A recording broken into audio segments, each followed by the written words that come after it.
आज हम एक बहुत ही दिलचस्प सफर पर चलने वाले हैं। हम ये जानेंगे कि कैसे छोटे छोटे गांव धीरे धीरे बड़ी और महान सभ्यताओं में बदल गए। तो चलिए इस कहानी को समझते हैं। तो सवाल यही है कि हमारे पूर्वजों ने आखिर ये किया कैसे। मतलब वो साधारण बस्तियों में रहने से लेकर इतने बड़े और कॉम्प्लेक्स समाज बनाने तक का सफर कैसे तय कर पाए। देखिए, इस पूरी कहानी की जो जड़ें हैं ना, वो नवपाषाण युग यानी नियोलिथिक एज में है। शहरों के बनने से बहुत बहुत पहले एक ऐसी नींव रखी जा रही थी जिसने आगे चलकर सब कुछ बदल दिया। ये सब शुरू हुआ खेती और पशुपालन से। जब इंसानों ने एक जगह पर टिक कर रहना सीख लिया तो बस समझिए कि ये भविष्य में होने वाले बड़े बदलावों की पहली सीढ़ी थी।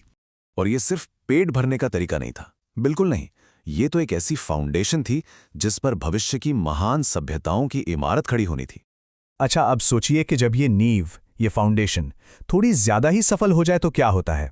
खेती की सफलता का एक सीधा सा नतीजा हुआ ज्यादा खाना, मतलब ज्यादा लोग। और जब लोग ज्यादा हुए तो उनके लिए घर भी तो ज्यादा चाहिए थे। ये एक चेन रिएक्शन था जो अब शुरू हो चुका था।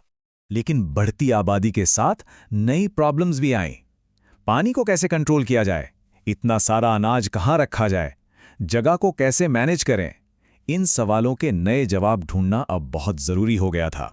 जैसे जैसे गांव बड़े होते गए, सामान के लेन देन की जरूरत भी बढ़ने लगी और यहीं से एक असली इकोनॉमी की तरफ पहला कदम उठाया गया।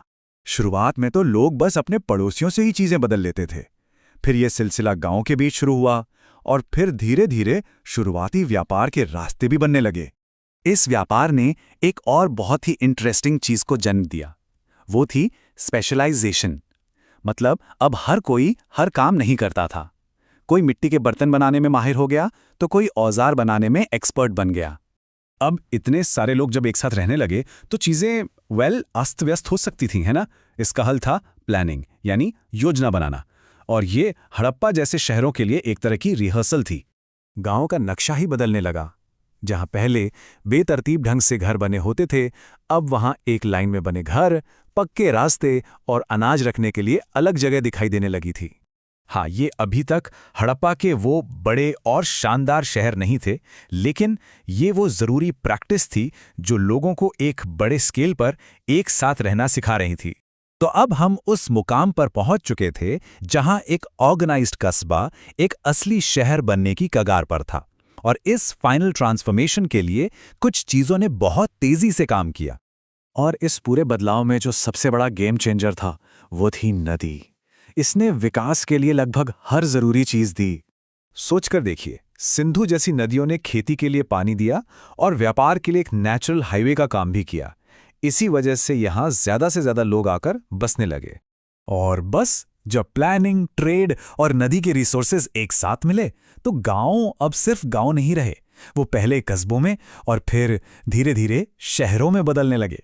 यहां सबसे जरूरी बात यही है कि हड़प्पा सभ्यता कोई अचानक हुआ चमत्कार नहीं थी। नहीं, ये इस लंबी यात्रा का एक नेचुरल, लॉजिकल रिजल्ट थी। ये सफर एक आम गलतफहमी को भी दूर करता है कि महान सभ्यताएं आखिर जन्म कैसे लेती हैं।